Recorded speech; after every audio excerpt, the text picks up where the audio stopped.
नमस्कार, सत श्री अकाल, राम राम, सा खमाणी, वणक्कम, प्रणाम। आप सभी का ऑल्टरनेट मीडिया में फिर से स्वागत है। हमारे साथ जुड़े हुए हैं शमीक मोइत्रा जी। आज हम कोशिश करेंगे ये समझने की कि आफ्टर ऑल सारी सिचुएशन है क्या जियोपॉलिटिक्स की। चाहे वो यूएस हो, ईरान हो, इज़राइल हो, पाकिस्तान हो, अफ़गानिस्तान हो या चाइना हो, रशिया हो। तो थोड़ा-सा हम जो अभी करंट डेवलपमेंट्स चल रही हैं सॉरी करंट डेवलपमेंट्स जो चल रही हैं, मोस्ट इम्पोर्टेंट वन्स उनको हम टच बेस करेंगे। दादा, very warm welcome on the show. सबको मेरा नमन नमस्कार। तो ठीक है, हम लोग बात करते हैं जियोपॉलिटिकल लैंडस्केप पे, यानी समीकरण कैसे बने हुए हैं। कुछ चीजें क्लियर कर देनी चाहिए। नंबर वन, ये जो युद्ध चल रहा है खाड़ी में, खाड़ी का जो युद्ध है, उसमें दो पक्ष हैं। और दो पक्ष ये हैं कि एक तो इजराइल और ईरान है जो एक्चुअली मुख्य पात्र हैं इसके, क्योंकि ये जो युद्ध है वो इजराइल द्वारा इनिशिएटेड है। और बेंयामिन नेतन्याहू जो वहां के प्रधानमंत्री हैं, उनका तो पिछले 40 साल से वो डिक्लेयर्ड पॉलिसी है कि उनको ग्रेटर इजराइल की स्थापना करनी है। और ग्रेटर इजराइल का जो आभास है, उनके सबसे बड़े मित्र शक्ति यानी कि अमेरिकी युक्त राष्ट्र, उनके कर्नल रैल्फ पीटर्स ने 2006 में ब्लड मैप्स बना के दिखा दिया था, जिसमें ग्रेटर इजराइल दिखाया गया है। और वो प्लान क्या है? वो प्लान है यूफ्रेटिस, जो आपके इराक में एक नदी है, वहां से लेके नील तक, नील नद जो है इजिप्ट में, वहां तक का जो ये सारा टेरिटरी है, उसको ग्रेटर इजराइल माना गया। और इसका इन लोगों ने जो पॉलिटिकल मूवमेंट है जिसको जायनिज्म कहते हैं, उनका जो इसका बेसिस है, वो उसको वो 3000 साल पुराना उनका जो तोहरा, जिसको ओल्ड टेस्टामेंट भी कहा जाता है, उसको उसके हिसाब से किया गया। तो अब ये जो युद्ध है वो केवल इजराइल के सबसे बड़े घोषित शत्रु यानी कि ईरान के रेजिम को समाप्त करने के लिए नहीं है, वो तो है ही। ये इसी के चलते ये लोग अपना वो एक्सपेंशन, वो कार्यक्रम भी पूरा करेंगे, और उसके इंगित तो बहुत ही साफ है। सीरिया में 800 स्क्वायर किलोमीटर इजराइल ने ले लिया है। ठीक है, सदर्न सीरिया जो है पूरा इजराइल के एक्चुअल कंट्रोल में है, डी फैक्टो कंट्रोल। दूसरा, साउथ लेबनान में ये लोग घुस चुके हैं, वहां पे हिजबुल्लाह के साथ घमासान चल रहा है। गजा को ऑलमोस्ट धरती के मानचित्र से उन्होंने हटा ही दिया है। और एक चीज हम लोग देख नहीं रहे हैं कि बेन गुरियन कनाल, डेविड बेन गुरियन इसराइल के सबसे पहले प्रधानमंत्री थे या राष्ट्रपति थे, मुझे याद नहीं आ रहा है, प्रधानमंत्री या राष्ट्रपति वही थे, स्थापक थे, उनके नाम पे है ये कनाल। ये जो गल्फ ऑफ अकबा है, जहां पे जॉर्डन, सऊदी अरेबिया और इसराइल तीनों देश का एक संधि स्थल है, वो रेड सी के एकदम उत्तरी छोरे में आता है। वहां से लेके ये कनाल खींच के गजा तक जाएगा, गजा के उत्तरी भाग तक। तो ये जो कनाल है, ये नील बोल रहा हूँ, जो सुएज कनाल है उसका विकल्प। तो इसराइल उसका कंस्ट्रक्शन जोरों से वो कर रही है अभी इस वक्त। तो ये जो प्लान है, जब तक ये प्लान इनका कंप्लीट नहीं होता है, इसराइल युद्ध से पीछे हटने वाली नहीं है। और इसराइल जो है वही अमेरिका के तारों को हिला रही है। अमेरिका का जो डीप स्टेट है, उसमें इस वक्त जो जायनिस्ट बिलियनर्स है, उनका आधिपत्य है। चाहे वो रॉथस्चाइल्ड फैमिली हो, चाहे वो रॉकफेलर वगैरह हो, या फिर और थोड़े छोटे बड़े जितने भी हैं, बड़े बड़े टेक कंपनीज के जो मालिक हैं, वो भी सारे यहूदी जायनिस्ट ही हैं। तो वो उनका समर्थन है, और यही लोगों ने ट्रंप को भी अपने गद्दी पे बिठाया। तो ट्रंप कुछ भी करे और कोई भी नॉइज करे, सिग्नल तो यही है कि वो लोग जो कहेंगे मोटा मोटी उसको वहीं पे जाना पड़ेगा, चाहे उसके लिए रिपब्लिकन पार्टी की भारी हार हो इस वर्ष के आने वाले कांग्रेशनल इलेक्शंस में।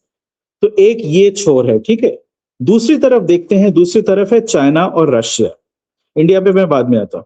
चाइना और रशिया जो है, उनको एक मौका दे दिया है ट्रंप साहब ने। मौका क्या है कि जो हॉर्मुज की खाड़ी है, वो जब तक बंद रहेगी, एक तरह से एक बहुत, मैं कहूंगा, एक डिवियस तरीके से, एक एकदम दुष्ट तरीके से देखें तो यूएस को तो फायदा ही हो रहा है ना इसके बंद होने से।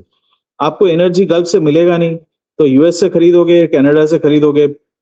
जिन देशों के पास अभी तेल सरप्लस है, वही लोग बेचेंगे, तो यूएस का तो लाभ है, देखें एक तरह से। तो इसीलिए लोग सोचते हैं कि ट्रंप ने ब्लॉकेड को समाप्त करने के लिए काउंटर ब्लॉकेड क्यों किया। वो इसलिए क्योंकि ब्लॉकेड टूटने से यूएस का एक्चुअल आर्थिक लाभ कुछ होता नहीं, क्योंकि उसको तेल की आवश्यकता नहीं, वो सरप्लस देश। लेकिन तेल के भाव ऊपर जाते हैं तो यूएस का जो महंगा तेल है वो बिकेगा, और वो बिक भी रहा है। नेचुरल गैस भी बिक भी रहा है, तो उससे उनका फायदा होता है। यूरोप के देश, भारतवर्ष, एशिया के कुछ और देश, लैटिन अमेरिका के कुछ देश, वो इनसे फिर तेल का आयात करेंगे। दूसरा, अगर हम देखें कि ईरान ने एक बार घोषणा करी थी और वो कई बार ये कह चुके हैं कि अगर आप युआन में, चाइनीज युआन में तेल और नेचुरल गैस का क्रय करें तो वो जहाज तो वैसे भी जा सकते हैं, उनको कुछ देने की आवश्यकता नहीं है। इसीलिए ट्रंप ने घोषणा किया कि कोई भी युआन में तेल खरीद के जाएगा तो हम तो उसको अटैक करेंगे। हालांकि उन्होंने अभी तक किसी को अटैक नहीं किया है, पर 2-3 जहाजों को पीछे धकेलना अवश्य पड़ा है। लेकिन चाइना के जितने भी जहाज हैं वो तो जा ही रहे हैं। यूएस की, मेरे हिसाब से यूएस को हिम्मत नहीं है कि चाइना किसी भी जहाज को एक्चुअली रोके या उस पर आक्रमण करे। अगर चाइना का जहाज नहीं रुका, क्या करेंगे? मिसाइल फायर करके उड़ा देंगे। उसका परिणाम जो होगा वो बहुत ही घातक होगा और यूएस को वो पता है। तो कितना भी ये लोग अपनी तलवारों को हिला लें, तलवार से आक्रमण नहीं कर पाएंगे। यहाँ पे तलवार है उनके डिस्ट्रॉयर्स और उनका एयरक्राफ्ट कैरियर। तो चाइना ने देखा है कि भाई ये तो मौका बहुत अच्छा है, पेट्रो डॉलर को हम समाप्त कर सकते हैं, लोगों को टेस्ट दे सकते हैं, एक थोड़ा सा उसका स्वाद दे सकते हैं कि अगर आप युआन में ट्रेड करें तो आपके लिए कितना लाभ है। एक तो आपका सेटलमेंट 7 सेकंड में होता है और यूएस डॉलर में ट्रेड करोगे तो स्विफ्ट के द्वारा उसका सेटलमेंट 2 या 3 दिन में होता है। तो लोगों को उसका स्वाद अगर लग जाए एक बार, तो विकल्प भी बन जाएगा। चाइना, उन्होंने डिक्लेयर किया कि हम कभी सैंक्शन नहीं लगाएंगे हमारे करेंसी के बेसिस पे, कि उन्होंने देखा है कि दुनिया जो हिली हुई है इस वक्त, और इस युद्ध से पहले यूएस से वो अपना हाथ खींच रही थी, यूएस डॉलर और यूएस ट्रेजरी बॉन्ड से, वो इसलिए क्योंकि यूएस सैंक्शन लगाती है, वेपनाइज करती है अपने करेंसी को और अपने बॉन्ड्स को। तो चाइना ने ये प्रॉमिस किया कि हम वो नहीं करेंगे। दूसरा, चाइना ने इस युद्ध के चलते उन्होंने सबसे बड़ा डिजिटल युआन का एक बॉन्ड इशू घोषणा किया उसका। देखें, यूएस करेंसी में लोगों का विश्वास क्यों है? क्योंकि ट्रांसपेरेंट सिस्टम है और उसके पास लिक्विडिटी बहुत ज्यादा है, यानी भारी मात्रा में वो अपने करेंसी को इशू करते हैं और भारी मात्रा में बॉन्ड्स भी इशू करते हैं। तो वो एक दुनिया को लिक्विडिटी प्रोवाइडर है इफेक्टिवली। अगर चाइनीज युआन में आपको ट्रेड करना है या ब्रिक्स का अगर फ्यूचर में कोई एक करेंसी नेटवर्क आया उसमें ट्रेड करना है, तो उनके पास भी उतनी लिक्विडिटी होनी चाहिए ताकि लोग दूसरे देश यूएस से लेके यहाँ पे स्विच कर सके। तो अब वो भी आ चुका है। तो मेरे हिसाब से ये सारे जो चीजें हैं ना, चाइना का इतना बड़ा युआन बॉन्ड इशू करना, कुछ 1.5 ट्रिलियन डॉलर का इक्विवेलेंट वो इशू कर रहे हैं। फिर चाइना का ये युआन, पेट्रो युआन ट्रेड को प्रमोट करना अपने प्रॉक्सी ईरान के द्वारा, ये सारे वही इंगित देते हैं कि चाइना इसको एक आर्थिक विजय की ओर लेके जाना चाहता है। यूएस को अगर पूरी तरह से मात ना भी दे पाए, पर विकल्प बन के कम से कम उभरे, ये वो चीज है। उसके लिए उसको क्या करना पड़ेगा? बहुत कुछ ज्यादा नहीं। यूएस पाकिस्तान से अभी चिड़ी हुई है, वो इसलिए कि पाकिस्तान एक तो युद्ध संधि कराने की कोशिश कर रहा है, जिसका वो कंडीशन है कि यूएस उसको मदद करे उसके डेट को, कर्जे को निवारण करने के लिए। वो अभी तक करा नहीं पाई है। दूसरा ये है कि साथ ही साथ चाइना से जो हथियार आ रहा है, नए मिसाइल्स जो चाइनीज क्वालिटी के, मतलब उनका जो टॉप क्वालिटी है ना, वो एक्सपोर्ट नहीं करते नॉर्मली, और अब वो ईरान को टॉप क्वालिटी के जो पीएलए के पास हथियार है वो दे रही है, प्लस हथियार बनाने का सामान, यानी all the machine equipment, machine tools that you need to manufacture, वो भी सप्लाई कर रही है। और ये सारा पाकिस्तान के थ्रू कॉन्डुइट होके जा रहा है। पाकिस्तान में बालूचिस्तान बॉर्डर से सिस्तान बालूचिस्तान होके। और बाय द वे एक चीज और बता दूं, ईरान जो है सैंक्शंस के चलते तेल को स्मगल करती थी, और पाकिस्तान एक बहुत बड़ा स्मगलिंग रूट है उनका। तो वो सिस्तान बलूचिस्तान कॉरिडोर में ऑलरेडी एस्टेब्लिश्ड स्मगलिंग पॉइंट्स हैं, उसी को यूज करके ये पाकिस्तानी लोग चाइना का हथियार उस तरफ पहुंचा रहे। ओवरलैंड क्या है कि अगर वो सेंट्रल एशिया से लाएं, जहां पे एक रेलवे लाइन का निर्माण हो रहा है, वो होने में अभी 6-9 महीना लगेगा, क्योंकि चाइनीज लोग ये समझ गए कि गल्फ अगर बंद रहा बाई चांस, अगर यूएस ने गड़बड़ कर भी दिया, तो कम से कम ओवरलैंड हम लोग उसको कर सकते हैं। तो उससे वो वेपन्स भी सप्लाई कर सकते थे, लेकिन वो अभी बनके तैयार नहीं हुआ, इसलिए वो पाकिस्तान को यूज कर रहे हैं। तो वंस अगेन वी सी कि पाकिस्तान एक यूजफुल इडियट बन के उभरा है। वो नगर वधु है जो चाइना के साथ भी है और यूएस के साथ भी है, क्योंकि उसका जो सर्वाइवल है वो इस बात पे निर्भर करता है to some extent, to a large extent, कि ये संधि करा दे यूएस के साथ, ट्रंप को एक ऑफ रैंप मिल जाए, और ट्रम्प जाके अपने जो उसके आका हैं, ज़ायनिस्ट आका यूएस में बोले हैं कि भाई इन्होंने तो मान लिया हमारी बात, लेकिन एक देखना पड़ेगा कि वो चाइना संधि के और पाकिस्तान को उसने धकेला अवश्य था, लेकिन दूसरी तरफ वो ईरान को उकसा रहा है कि तू लड़ता रहे, हम तेरे पीछे हैं। तो एक बहुत ही क्लेवर गेम खेल रही है चाइना, क्योंकि इस चीज को वो उलझा के लंबा खींचना चाहते हैं। अच्छा, दूसरा देखते हैं रशिया। रशिया एकदम चाइना के साथ खड़ा हुआ है इस विषय। रशिया ने भी काफी उनके पास एक चीज है, एक लेयर्ड रेडार्स का एक सिस्टम है जो S-400 और S-500 को सपोर्ट करती है। वो इन्होंने सप्लाई कर दी है। जो S-300 सिस्टम्स पहले ईरान के पास थे उसमें नहीं था, अब उसको सप्लाई कर दिया है। USA has lost 52 aircraft according to US analysts. उसमें आपके मारक हवाई जहाज भी थे, फाइटर जेट्स, उसमें रिफ्यूएलर टैंकर भी थे, उसमें अर्ली वार्निंग वाले रेडार बोर्न, जो जिस एयरक्राफ्ट में रेडार लगा रहता है, सेंसर्स लगा था, वो भी था, और एकदम अत्याधुनिक F-15E ईगल, F-18, F-35 भी एक इनको मारा है। और फिर यूएस के जो भी ठिकाने हैं जहां पे रेडार्स थे, वो रेडार्स को चिन्हित करके पिन पॉइंट करने का इंटेलिजेंस भी चाइना और रशिया ने सप्लाई किया, जिससे यूएसए अंधी बन चुकी है। गल्फ में उनके लगभग $2.2 बिलियन के रेडार वगैरह थे, वो सब उड़ा दिए गए। That's the first thing Iran did successfully अपने ड्रोन्स को यूज करके। अब मुझे ये समझ में नहीं आता कि यूएस कौन सा एक मोस्ट इनएफिशिएंट डिफेंस नेटवर्क है कि भाई उन्होंने रेडार को क्लोज इन प्रोटेक्शन देके नहीं रखा था कि एक छोटा सा ड्रोन भी आके उसको उड़ा दे। तो बहरहाल वो जो भी हो, उनकी अपनी इनएफिशिएंसी है, whatever policies they had.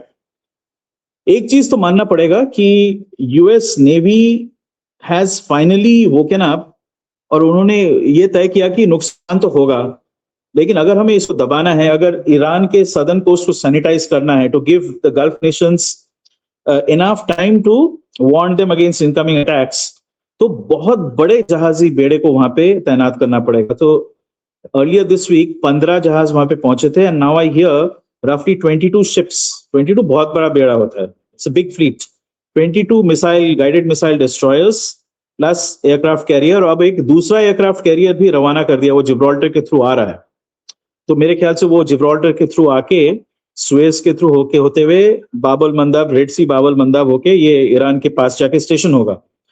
So USA finally वो अपने सारे जो क्या बोलते हैं घोड़ों के लगाम उसने हटा लिए हैं कि भागो, दौड़ो, अब सरपट दौड़ो। तो लेकिन इससे स्थिति जो है वही उलझी हुई ही रहेगी।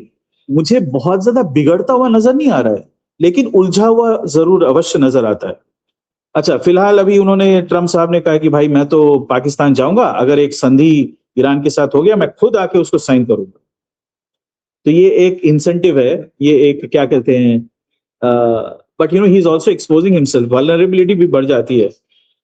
पाकिस्तान में ईरान के एसेट्स भी हैं, तो एक टारगेट भी वो बन जाता है। तो कहां तक, किस हद तक सत्य है, किस हद तक वो एक्चुअली होगा, पता नहीं, क्योंकि ईरान के जो सपोर्टर्स हैं, साथी देश हैं, चाहे वो रशिया हो, चाइना हो, वो तो नहीं चाहेंगे कि ये जो स्थिति है वो जल्दी संभले, क्योंकि चाइना के पास पर्याप्त मात्रा में तेल और ईंधन वगैरह है, प्लस ईरान का तेल कहाँ रुक रहा है, चाइना के जहाज तो नहीं रुक रहे हैं, प्लस ओवरलैंड रूट उनका 6 महीने में आ जाएगा, तो 6 महीने के बाद तो वैसे भी कोई फर्क नहीं पड़ता चाइना को, रशिया को वैसे भी फर्क नहीं पड़ता, वो एक सरप्लस देश है। भारतवर्ष को इसलिए फर्क नहीं पड़ता है क्योंकि इंडिया ने बहुत एक अच्छा काम किया है, ये कि उन्होंने अपना जो फ्यूचर सप्लाई है, 3 महीने के लिए तो वैसे भी हम सुरक्षित थे, 3 महीने का 1.5 महीना लगभग समाप्त हो चुका है, 1.5 महीना और है, लेकिन उसके आगे भी हमने जो सप्लाई को सिक्योर किया है, we were okay for 5 months, and further we have been secured by both sides, USA, Canada plus Russia and Australia on the other hand, they have all secured India's requirements. Brunei के साथ आप लोगों को याद होगा, Brunei के सुल्तान के साथ मोदी जी मिलके आए थे। ब्रुनाई के पास बहुत भारी मात्रा में सरप्लस तेल और नेचुरल गैस दोनों हैं, तो वहां से भी अपना सप्लाई आएगा, तो सप्लाई की कमी नहीं है भारतवर्ष के पास। अच्छा, कुछ बहुत ही वाहियात, एकदम कंसिडर करने लायक नहीं है। कुछ लोग कह रहे हैं कि हमारे फर्टिलाइजर्स खत्म हो रहे हैं। भारतवर्ष के पास 1.5 साल का फर्टिलाइजर पड़ा हुआ है स्टॉक, और फर्टिलाइजर का जो फीड स्टॉक है नेचुरल गैस, कतर गए थे हरदीप सिंह पुरी जी, ये पूछने के लिए आपका जो 17% रिफाइन करने की कैपेसिटी खत्म हो गई है, तो हमारे सप्लाई पे कितना असर पड़ेगा? तो लगभग जो आ रहा था उससे 10% कम होगा। क्यों ये जानना जरूरी था? तो आपको पता लगे इतना कम होगा तो हमें विकल्प कितने का ढूंढना है, right? While maintaining the relationship with Qatar as a major supplier. ये सारी चीजें कर ली गई है, मैं सिर्फ उदाहरण दे रहा हूं। तो बहुत ही इफेक्टिवली जो सप्लाई चेन है वो सिक्योर किया गया। इंडिया के पास एक ही वीकनेस है कि हमारे खुद के जहाज कम हैं, लेकिन जो जहाज हमको सप्लाई कर रहे हैं वो ज्यादातर they are registered in the global south, और ग्लोबल साउथ के देशों के साथ हमारा संबंध बहुत अच्छा है। लोग ये सारे फैक्टर्स भूल जाते हैं जब हम नापते हैं कि इंडिया का थ्रेट अभी सिचुएशन क्या है। तो ग्लोबल साउथ के जहाज यूज करके ग्लोबल नॉर्थ तो नहीं कहूंगा, सेकेंड वर्ल्ड यानी रशिया वगैरह से तेल लेके आ सकते हैं। अमेरिका का तो खुद का जहाज है, वो सप्लाई कर सकती है। ऑस्ट्रेलिया के पास भी वो है, और हमारे पास जितना भी है वो पर्याप्त ना होके भी कुछ तो हमारे पास भी कैपेसिटी है। तो इन सबको डिप्लॉय करके ये लाया जा रहा है। जहां पे मैं एक इसका असर देख रहा हूं वो ये है कि जो लग्जरी गुड्स लाते हैं ना, जैसे एक्सपेंसिव वॉचेस और perfumes and things like that, वो भी तो कार्गो शिप्स में ही आते हैं। वहां से डाइवर्ट करके ये इन चीजों को सिक्योर करने के लिए जो क्रिटिकल है हमारी इकोनॉमी के लिए, उस पर डाइवर्ट कर दिया गया है। So you will now find lot of shops, many of this products वो शेल्फ से नहीं गायब हैं, वो नहीं मिल रहे हैं। But that doesn't affect us. हमारी इकोनॉमी लग्जरी गुड्स पे निर्भर तो है नहीं। This is a middle class economy with a large base which is still poor, और उनको रोजमर्रा की चीजों से ही उनका संबंध है, तो वो पर्याप्त मात्रा में हमारे पास है। 3 साल का हमारे पास तो खाने का सामान पड़ा हुआ है, हम ग्लोब को सप्लाई करके भी वो कर सकते हैं। अच्छा, एक चीज और बता दूं इसमें, भारतवर्ष केवल अपना ही एनर्जी सप्लाई सिक्योर नहीं कर रहा है, we have secured Sri Lanka and Bangladesh also. अब कुछ लोग कहेंगे बांग्लादेश क्यों, वहां पे तो बीएनपी आ गई है। अब तो ऐसा है कि इस बार हमने वो गलती नहीं करी कि सारे अपने जो अंडे थे वो एक ही डिब्बे में नहीं रखे हमने। तो पहले हम अवामी लीग के साथ जुड़े हुए थे, अब बीएनपी के साथ भी अच्छे संबंध बना लिए गए हैं, वो सिक्योर कर लिया गया। तो अगर आप संबंध अच्छे करते हो तो आपको उसको सिक्योर करके भी देना पड़ेगा ना, उनकी भी जो जरूरतें उसकी आपूर्ति करनी पड़ेगी to maintain that relationship. And given the situation जो नॉर्थ ईस्ट में डेवलप कर रहा है, तो बांग्लादेश को अपने पाले में ठीक ठाक रखना बहुत आवश्यक है, क्योंकि ये जो रेबल ग्रुप्स हैं नॉर्थ ईस्ट के, वो या तो म्यांमार नहीं तो बांग्लादेश से ऑपरेट करते हैं। तो देयरफॉर इन दोनों देशों के साथ हमारा संबंध अच्छा होना आवश्यक है।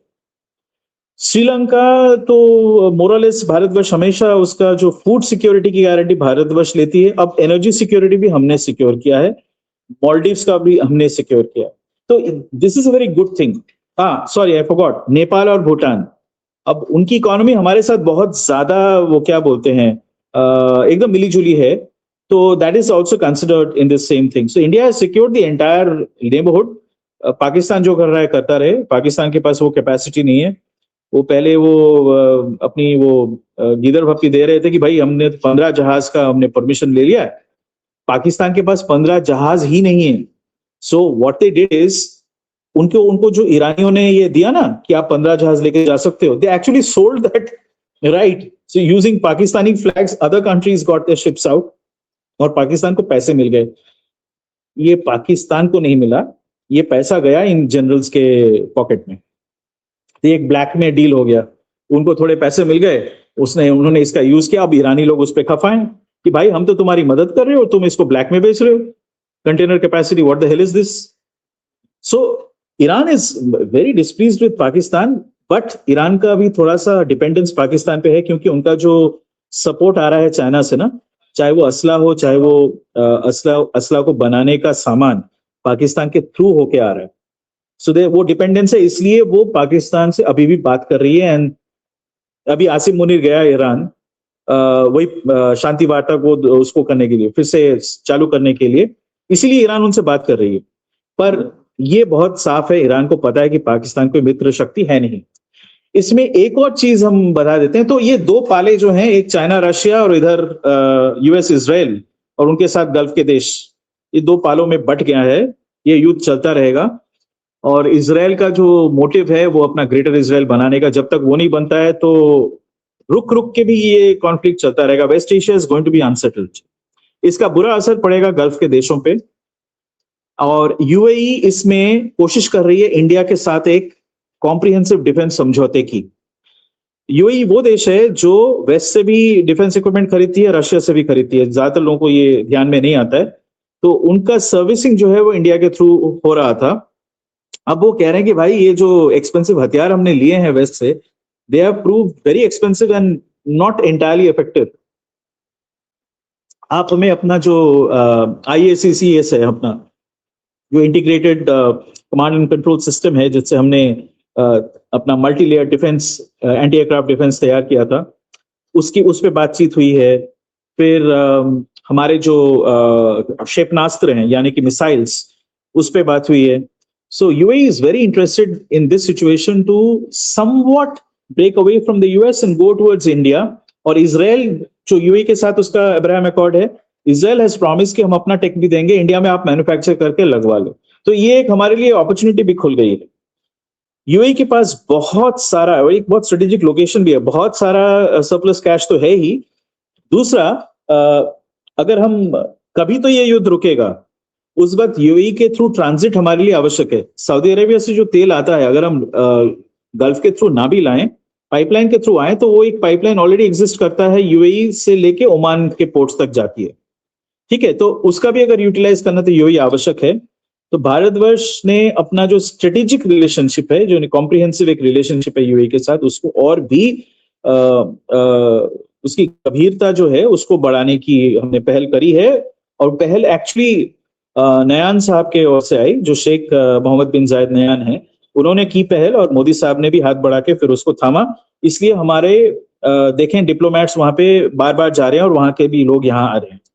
इसमें एक और चीज है, अगर उनका जो यूएई इज ऑल्सो, रिमेंबर, बहुत बड़ा फाइनेंशियल सेंटर और ट्रेडिंग हब है।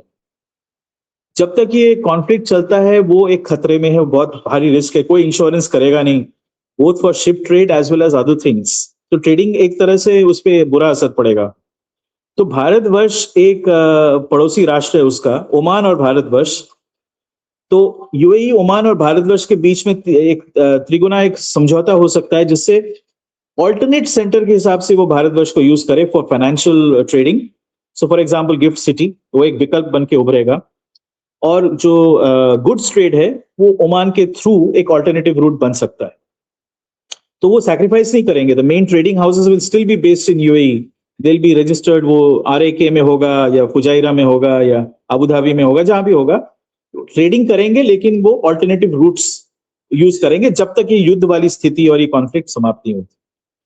इस पूरे युद्ध में मुझे लगता है कि जीसीसी के देश बहुत सफर करेंगे, जो छोटे देश हैं वो ज्यादा करेंगे, सऊदी अरेबिया भी शायद करे, क्योंकि सऊदी अरेबिया ने काफी उकसाया था। ये अब साफ है कि ईरान पे जो ये अटैक था, तो सऊदी और इजरायलियों ने मिलके उकसाया था ट्रंप को। तो हो सकता है गोइंग फॉरवर्ड उस, मतलब अभी कह नहीं सकते, कहना थोड़ा मुश्किल है, लेकिन 50-50 है कि सऊदी पे बुरा असर पड़े। लेकिन यूएई मेरे ख्याल से जो एक विकसित देश है, वो पूरे गल्फ का एकमात्र पूर्णतः विकसित देश है, एडवांस्ड इकोनॉमी है, उसके साथ हमें अपने संबंध अच्छे बना के रखने चाहिए, वही उभरेगा इसमें से आगे चल के। मतलब मैं हमेशा ये सोचता हूँ कि अगर लीडरशिप अच्छा हो और आपके पास गुण हो, यानी कि ह्यूमन रिसोर्सेस, आप किसी भी स्थिति से आगे उभर सकते हो। जैसे जापान और जर्मनी ध्वस्त हो गए थे द्वितीय विश्व युद्ध के बाद, उसके बाद कहाँ वो देखिए कितनी उन्होंने तरक्की करी, क्यों? उनके पास ह्यूमन कैपिटल अच्छा था। तो यूएई एकमात्र राज्य है पूरे गल्फ में जिसके पास ह्यूमन कैपिटल क्वालिटी बहुत हाई है। सिर्फ वो इंपोर्ट नहीं करते, उनका खुद का ह्यूमन कैपिटल भी उन्होंने अच्छी तरह विकसित किया है। एटलीस्ट मेरी अभिज्ञता तो यही कहती है, मेरा अनुभव यही है उनके साथ।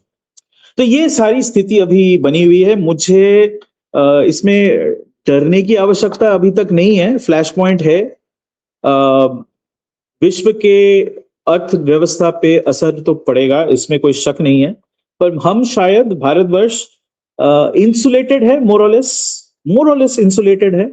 एक बुरा असर ये पड़ेगा जो मैं लिख भी चुका हूं इस बारे पे, कि देखिए जब युद्ध की स्थिति आती है तो जो एग्जिस्टिंग सेफ्टी नेट है, जैसे इस वक्त वो यूएस करेंसी और यूएस बॉन्ड्स हैं, उसकी तरफ जो निवेश है उस तरफ भाग जाती है। सो विथड्रॉल टू सेफ्टी। इसके चलते क्या होता है, बाकी जो देश हैं, और आप बाय द वे तेल भी खरीद रहे हो यूएस डॉलर्स में अभी तक, क्योंकि आप यूएस से ही खरीद रहे हो और पश्चिम के देशों से खरीद रहे हो, तो क्या होता है कि आपकी करेंसी नीचे जाती है, आपकी करेंसी डीवैल्यू होती है। तो इसके चलते क्या हुआ कि इंडिया जो है इंडिया का जो चौथा स्थान था विश्व में जीडीपी के हिसाब से, वो गिर के छठे पे पहुंच गया। पर ये सामयिक है and this is just a forex effect. ये रियलिटी के साथ इसका कोई लगाव वैसे नहीं है, मतलब ग्रोथ के साथ नहीं है, ये फॉरेक्स के साथ ज्यादा जुड़ा हुआ है और ये अशांति की स्थिति के साथ ज्यादा जुड़ा हुआ है। अगर आप परचेसिंग पावर पैरिटी पे देखें, भारतवर्ष नंबर 3 पे था बिहाइंड यूएस एंड चाइना, वो नंबर 3 पे ही है। परचेसिंग पावर क्या क्या है? परचेसिंग पावर वो ये है कि आपका 1 रुपया कितना सामान खरीद सकती है बनस्बत $1 में आप क्या खरीद सकते हो। तो in this case the good way to compare it is, वो कहते हैं ना एक्सचेंज रेट अभी ये है फलाना है, तो मान लीजिए एक्सचेंज रेट 54 है, 94 है, तो 94 रुपीज में आप क्या खरीद सकते हो और $1 में क्या खरीद सकते हो, उसका कंपैरिजन होता है, एक फैक्टर तय होता है। तो आप देखते हो और उसमें क्या किन चीजों का कंपैरिजन होता है, जो मेन कमोडिटीज है, मेन आइटम्स ऑफ कंजम्पशन, उसको यूज करके इसको तय किया जाता है। तो उस हिसाब से वो परचेसिंग पावर पैरिटी रेट जो है वो लगभग 4.3 के आसपास है भारतवर्ष का। इसका मतलब जो अगर ये हमारा क्या कहते हैं जीडीपी, अगर पहले मान लीजिए 4.5 ट्रिलियन डॉलर हम मान रहे थे, वो अभी because of exchange rate fluctuation गिर के 4.1 या 4 ट्रिलियन हो गया है। ठीक है, काफी गिरा है।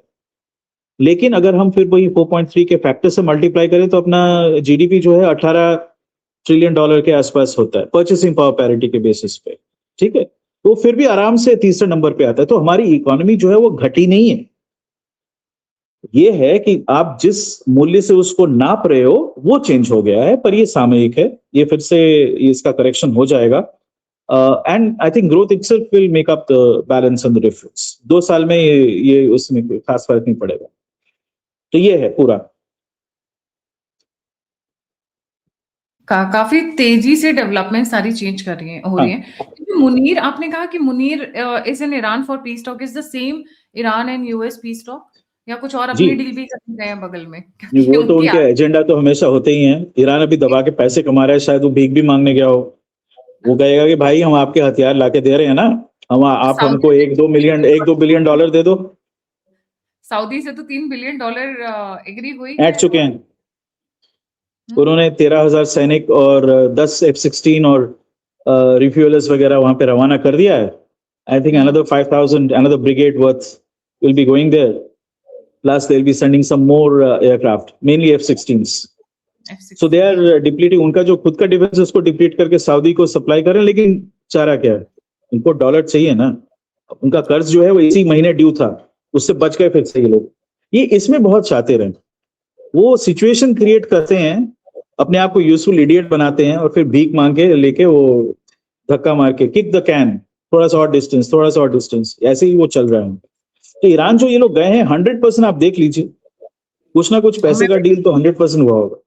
वो तो कहने के लिए यूएस ईरान डील कराने गए, बट वो बीच में अपना रास्ता वो पहले ढूंढ चुके होंगे। They are like brokers basically. वो बंदर बांट है। जयशंकर जी ने सही वर्ड यूज किया था, दलाल जिसको हम कहते हैं। मैं तो उन्होंने बहुत भद्र भाषा में कहा, मैं तो नगर वधु कहता हूँ पाकिस्तान। मोदी और सऊदी की आप कह रहे थे कि बीच में जो बात हुई उस पर आप थोड़ा सा और इलैबोरेट करना चाहेंगे? बड़ा इंटरेस्टिंग पॉइंट है। मोदी और सऊदी नहीं, मोदी और यूएई के बीच में बात। नहीं, मोदी और मोहम्मद बिन सलमान, सॉरी मैं हाँ, मोहम्मद बिन सलमान नहीं, मोहम्मद बिन जायद अल नहयान जो यूएई के प्रधानमंत्री हैं, he is the crown Prince of UAE. तो उनके साथ बात हुई। अल नहयान फैमिली इज वो अबू धाबी में है and they are the leading family over there. दूसरा है दुबई में। ठीक है, ये 2 फैमिलीज हैं। तो इन दोनों में बात हुई थी और उसके बाद जो बातें हुई हैं वो जयशंकर जी लीड कर रहे हैं directly. Ajit Doval is also involve. तो बहुत कॉम्प्रिहेंसिव डायलॉग चल रहा है उस पर। आई थिंक वो नेट सिक्योरिटी प्रोवाइडर वाली बात है, कि आप रीजनल नेट सिक्योरिटी प्रोवाइडर बन जाएं। ओमान इसमें बिल्कुल राजी होगा, यूएई भी राजी होगी। तो ये 2 देश मिलके अगर हम इनको सिर्फ युद्धास्त्र नहीं, हम सैनिक भी सप्लाई कर सकते हैं।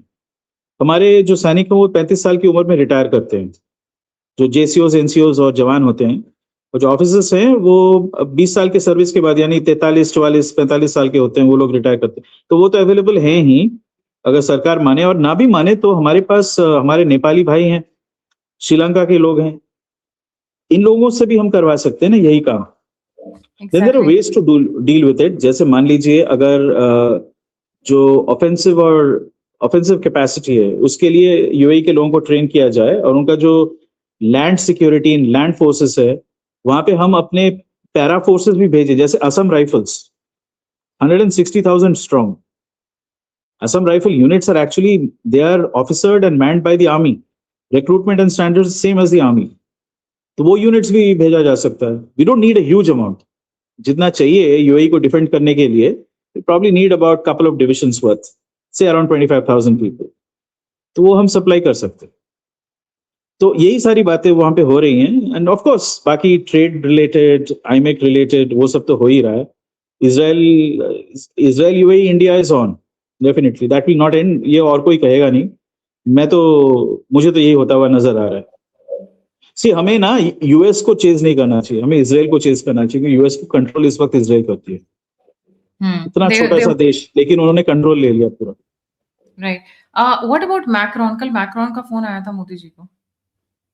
मैक्रोन जी का ऐसा है कि they want the conflict to end so that oil and natural gas supplies to Europe can be resumed. क्योंकि रशिया, फिर विकल्प क्या बचता है? अमेरिका का वो extremely expensive oil and natural gas, which is 2.2 times what Russia sells it at. So विकल्प है गल्फ. तो गल्फ से आएगा कैसे? Because Iran is not allowing their ships to go through. अगर इंडिया मदद कर दे, क्योंकि इंडिया के जहाज वो छोड़ देंगे, इंडिया अपने यहाँ पे लाके रिफाइन करके उनको सप्लाई कर दे. एक तरीका ये भी तो हो सकता है ना. इंडिया क्रूड ऑयल खरीदे या नेचुरल गैस खरीदे और उससे जो डाउनस्ट्रीम प्रोडक्ट्स हैं उसको बना के अपने जामनगर वगैरह में यूरोप को सप्लाई कर दे, जैसे रशिया से हमने किया. I think that is what Macron is pushing for, because India is the only alternative. और कोई है नहीं, किसी के पास कैपेसिटी है नहीं. क्योंकि चाइना का जो कंजम्पशन है वो इतना हैवी है that they don't have surplus capacity to supply others. वो नहीं है उनके पास. इंडिया के पास थोड़ा बहुत सरप्लस कैपेसिटी है, therefore we can supply. Jamnagar refinery has been working at 120%, 130% capacity. वाह, फायदा हो रहा है हमारा. 130% capacity. They are doing it by clever, I would say, manipulation of the processing. उसको कर सकते हैं, because हमेशा वो tolerances थोड़े रहते हैं, उसको fully utilize करके they are doing that. I'm not an expert in that, but this is the report I'm getting. So I think Macron was pushing in that. उसी में वो पुश कर रहे थे कि भाई हमें एनर्जी सिक्योरिटी हमारी मेंटेन जी. करें. जी. थैंक यू सो मच दादा फॉर ज्वाइनिंग. जाने से पहले सभी व्यूअर्स से रिक्वेस्ट है, please don't forget to like, subscribe and share the alternate media. अगर आप मुझे कंट्रीब्यूट करना चाहते हैं तो दिवे नंबर और यूपीआई पे आप मुझे कंट्रीब्यूट कर सकते हैं. आप मुझसे जुड़ना चाहते हैं, इन्फॉर्मेशन शेयर करना चाहते हैं, तो सभी के सभी लिंक्स डिस्क्रिप्शन बॉक्स में. इसी के साथ जय हिंद, जय श्री राम, हर हर महादेव. ओम नमः शिवाय. जय हिंद.